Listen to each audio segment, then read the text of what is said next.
Hi, I'm Jill. I'm Julia. We're going to talk about our assignment on anthropodenial / pomorphism. For our first video, we're going to start off with Snoop Dogg's Planet Earth. Oh, there we go. Cute little lizard. What the hell is going on? He's being watched. Snakes are straight assholes. You could tell the way they looking at him. They plotting right now. See how they got their necks up? That means they coming to get it. The lizard don't even see what's happening. But you understand me? One thing about a lizard, I think he a Geico. If he a Geico, he got a 15% chance of making it up out of here. Oh, they coming from everywhere, cuz. This is crazy. Oh, that's up. He has just entered into Snakeville, USA. Damn. Yeah, cuz, I'm up on the top of the mountain with you. Remind me of my homeboys when they running from the police. Clean getaway, baby. Basically, I chose this video because at the beginning, Snoop Dogg describes the snakes as assholes, which is a classic case of anthropomorphism. And then also he mentions the Geico gecko, and then towards the end, he references the snakes chasing the lizard as his friends running from the cops. So this is a photo of me and my guinea pig Piper and my sister Sarah that I took probably like my sophomore year of high school, and I tweeted it because I thought it was so funny because it looks like she's doing a peace sign when in reality she's most definitely not. These pictures were all examples that I found off of Twitter as anthropomorphism in meme culture, like the cat with the gun pretending to protect someone when really they don't do that. The following video is about Jim and Susan, who run a wildlife sanctuary type place for bears, but they're bears. So keep in mind while you're watching it that it's a clear case of anthropomorphism because Kodiak bears weigh roughly 1,500 pounds and they're 10 feet tall. So do you really want to be snuggling up to a bear? Our bear family, it's like every other family and stuff. You love them to death, but there's other times they drive you nuts, right? This is Jimmy, a 21-year-old Kodiak bear rescued from a closing wildlife park. He's just one of the 11 bears that lives with them.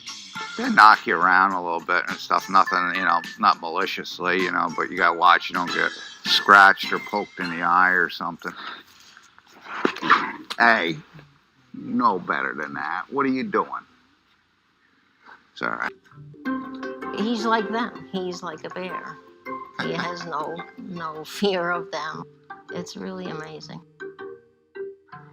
Jim and Susan developed deep bonds with the animals. Exactly the same as somebody was mourning their child. Yeah, it's the same thing. We spend a lot of time with them. We care so much for them. We lost 4 altogether so far here. It would be just like burying one of your family members. I can't. Never grew up. She still does this. She looks at me as if I'm her mother. When she gets to the pinky, she likes to just bite down on that pinky. I love being around her, and I'm happy that she feels that way about me still after all these years. They're like your children. That's how much you love them. And they give a lot back to you, too. They love you just as much. This is our life. We're one big bear family. You could see that they love these bears. They are their children, which is kind of scary if you think about it because that bear could clearly kill them in any instant. But watching it, I want to hug a bear. So then I got that little screenshot from Brother Bear because that is such a weird connection. Yeah. So a little bit of background information. This is a video about Coco, and she is the gorilla who is famous for knowing sign language. Fuck, they can't see that. Okay, so with Coco and then Kanzi and Washa, who are other primates, they're under a little bit of criticism for how much do they really know what they're saying or signing or pointing at. And so it goes along with anthropodenial then because a bunch of people want to say that they don't actually know what they're saying because we don't want to be as closely associated with primates as we actually are. So a lot of people will think that it's just conditioned discrimination learning, which means that when they're prompted, they'll respond, rather than the possibility of apes actually having complex thought.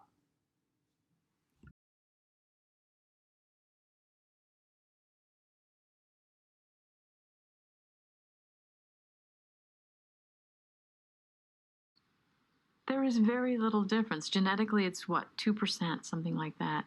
When I tell people that we have the same number of hairs per square inch as great apes, they go, no, that's impossible. Or that we have the same blood types. Oh, come on. You know, that's not right. But it's all true. In these photos, they are examples of males fighting over a mate. A lot of the times people will be like, oh, that's normal, that's just boys being boys, when in reality it's a very animalistic thing for people to do, and we don't want to say that it is because of anthropodenial. And we're better than animals, but in the second photo you can clearly see that there are two kangaroos doing the exact same thing. Okay, so in the experiment that they were talking about in the article, they took a rat and they hung him from a harness, and then they had other rats in the bottom where they were clearly seeing that this one was distressed, but they wanted to help, didn't really understand. And then when they learned that they could flip the switch to bring this one down, it would join the other rats. So this rat.